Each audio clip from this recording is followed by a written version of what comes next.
अस्सलाम वालेकुम नाज़रीन, जब भी बेटियों की शादी करें तो उन्हें बताएं कि हमने आपकी शादी एक इंसान के बच्चे के साथ की है।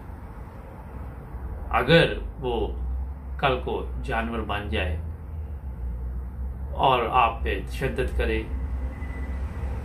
तो वापस आ जाना। शादी दोबारा भी हो सकती नाज़रीन, मगर तकलीफ से जिंदगी गुजारनी बहुत मुश्किल हो जाती है। इसमें एक चीज का बच्चियों को भी ख्याल रखना चाहिए कि क्या वो अपने हकूक पूरे अदा कर रही हैं इस्लामी तालीमात के मुताबिक भी। और जो आप देखते हैं आज दुनिया से बहुत कुछ इंसान सीखते हैं,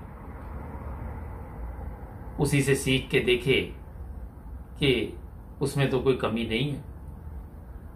एक जमाना था जब ये वालिदैन जब बेटी की रुखसती करते थे तो उसको कहते थे कि हम आपको यहाँ से रुखसत तो कर रहे हैं, मगर अब उस घर से आपकी लाश ही उठेगी, मैयत ही उठेगी।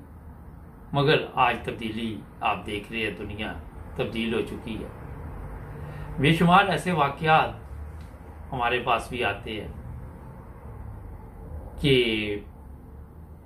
तशद्दुद की आते हैं, ऐसे खामद भी सामने आए हैं। पाकिस्तान में ऐसे वाक़यात भी हैं कि लड़कियों को जिंदा जला दिया जाता है। हिंदुस्तान से भी ऐसे वाक़यात हैं।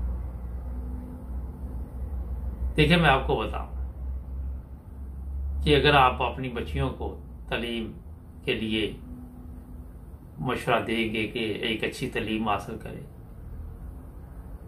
और फिर वो एक अच्छा मुकाम भी हासिल कर सकती है। ज्यादा मसाइल अगर आप सोच रहे हो कि ये सिर्फ गांव के लोगों में आते हैं, ऐसी बात नहीं है। यहाँ इंग्लैंड में भी इस तरह के वाक़यात पेश आते हैं, जर्मनी में भी पेश आते हैं। तो ये मैंने सिर्फ एक छोटा सा मैसेज आपको दिया। हमारे चैनल को सब्सक्राइब करें और जुड़े रहें नाइम टीवी के साथ। मिलेंगे कल एक नए प्रोग्राम में।